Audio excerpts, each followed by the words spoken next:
If you're currently dropshipping on Shopify, you're gonna wanna make sure you watch this video.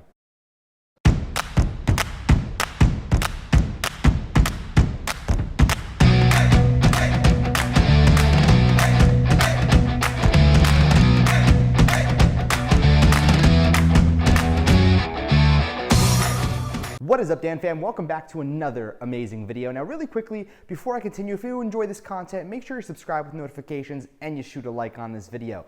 But a lot of people currently are doing one particular thing on Shopify that, or mainly not doing, I would say, that's really affecting them and especially their results. And the reason why a lot of people quit, and worse, a lot of people lose a lot of money. And unfortunately, the only people in the know that I've seen doing this correctly is a select few $20,000, $30,000, $40,000 masterminds and my 100K blueprint members. And the reason being is because not a lot of people know how to set this up. And if you do know how to set it up, then you're more than likely, number one, at a higher level type of playing field, or number two, you actually have a really good coach and teacher to help you set this up as well. So what is it exactly? What is this number one factor that's making a lot of people lose a lot of money or not help them make a lot of money? Well, before I dive into that, let me just tell you one thing. The reason why it doesn't allow you to make money is because people go out there and they're constantly spending money trying to make a profit on the front end sale. So what does that mean exactly? Well, simple. If your product is $10 and you're picking it up for $1 and you're running Facebook ads and on average it's costing you $4 for every $10 purchase, that means $5 total because $1 for the product costs $4 for the actual ad to get a sale. So right away, with that simple math, you have $5 that you pocket and leave over. Now, the problem is that not everybody is hitting $5 profit every single time. And most people, as a matter of fact, aren't even playing the long-term game. They're just focused on the short-term game and gain for themselves. And that's not how dropshipping in the state that it's in right now, as of March 2019 forward, that's not how we should be playing. As a matter of fact, we're playing a completely different ball game. That's if you saw the other video, which I'll link to in the very end, you saw that I took a brand new store from zero to over $250,000 in a single month. One single month. How did I do that? Well, if you take a look at the repeat customer rate, it was around 7 to 9%. That is astronomical. How did I almost get majority, 10% of our customers to come back and purchase again? Well, it's by doing exactly what I'm revealing to you here today. And the reason why you're here today is that if you do not have a system in place to follow up with your customers, then you lose the battle. Not only do you lose the battle, but you actually lose a lot of money because most people right now are coming into the dropshipping world not realizing the money isn't made on the front end anymore. And if you are making money on the front end, then great. That means you have even an exponential amount of more money that you can make. I guess that's the best way that I could go ahead and say it. But you have the world at your fingertips if you're profitable on the front end. But if you're not profitable on the front end, that's fine. That's why you're here watching this video, because a lot of people do not do this. The reason why they don't do this is because they've never learned to set it up properly. Is this something that I can teach you all within 10 to 15 minutes? No. It would require 3 to 5 hours of my time to show you this. That's why I outline this very, very thoroughly inside the 100K blueprint on my whiteboard, because it's very, very in-depth. So what is it exactly? You're like, Dan, I've been waiting already. What is it? It's a post-sale sequence. However, it's a lot more in-depth than a post-sale sequence. Let me tell you what a post-sale sequence is first. A post-sale sequence is where you go ahead and you follow up with your customer after a purchase, or you set up a retargeting campaign for your customers after they purchase. So that's actually one major thing that nobody's doing, is setting that up correctly. However, there's a few other things that not a lot of people know exactly what to do. So post-sale sequences using something like MailFunnels or SendLane.com will allow you to go ahead and follow up with your customers. So once they go ahead and get onto your email list, you can constantly hit them with catalogs, different product sales, coupon codes, flash sales for the holidays, whatever it is. A lot of people don't do this. They just focus on the one-off sales and that's it. Rather, majority of your profits will actually come from your customers that have purchased from you before. Why? Because the trust factor is built up with your particular customers that have purchased from you before if you built your store correctly. Now let me dive into my computer right now and also show you other things that you need to avoid at all costs.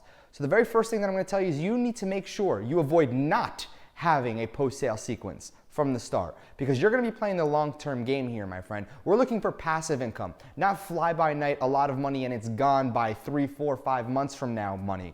We're looking for passive income, consistent money that will allow us to go ahead and live the life that we truly do deserve. So let's go right into my computer right now, and I want to dive into every little minute different detail, and I have stuff mapped out for you. So let's get in there right now. So I want to showcase and discuss some other vital points, mainly 3 of them, before you go ahead and start your particular store. And if you have, try to avoid this and make sure you overcome this as well. So every single product will tell you that they can ship to a certain country. However, what you want to do is you want to head over to shipment and payment in AliExpress, and then you want to start typing in your countries that you're targeting. For example, Germany, right?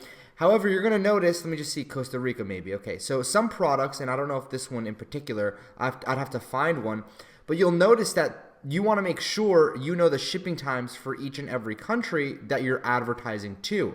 Not only that, but the reason I figured this out was because there's some countries that legitimately just, it says we don't ship to this country. The supplier just refuses to ship.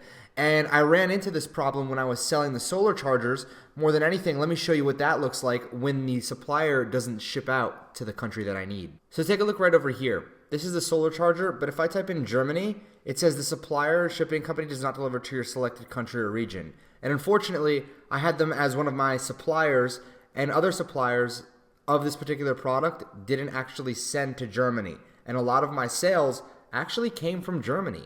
So that's one thing that I learned. Make sure you go into shipping and payments, and then make sure it ships to, allows to the country that you're shipping to. Predominantly, all of them ship to the USA, so you're okay. But if you're advertising to other countries, you're going to want to check this first.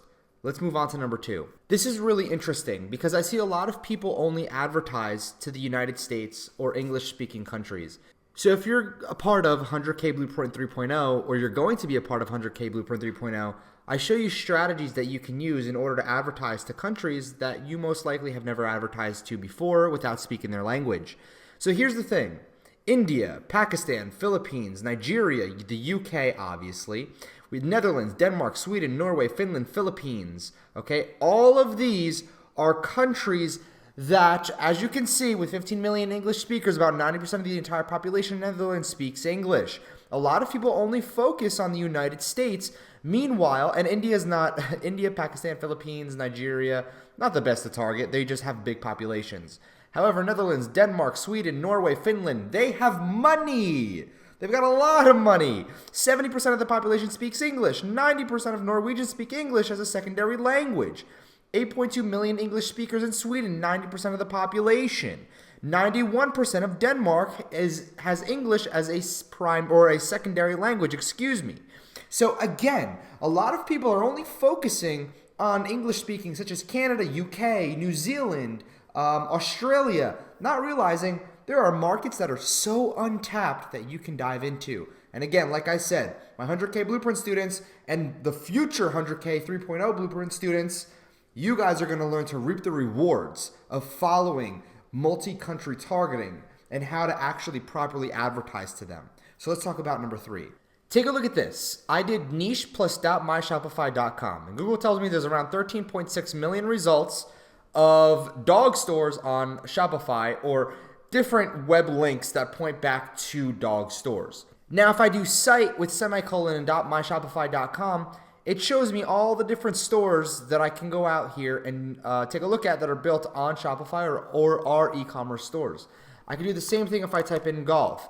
Now, here's the thing. The higher this number is, that's actually a really, really good thing for me. Why? Because it shows me that there's competition. So if I search knitting, all right, I don't even know if I spelled knitting right, there's 992,000 results in here. Now if I go kite flying, I want to see exactly what appears over here. Kite flying, 634,000 results.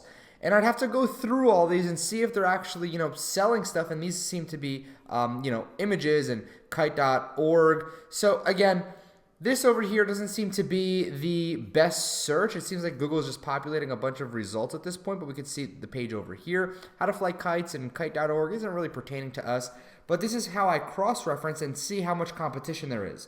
And for the record, competition is very, very good. You ideally want competition. Now, I went ahead and just in the last 30 days generated over $200,000 with a brand new store. Let me tell you how. That was a lot to cover. Now, if you want to go ahead and learn how I made $250,000 in the last 30 days, I actually created a video right over here that you should watch. And again, it's 100% free. It's on my channel. Enjoy it, and I'll see you tomorrow.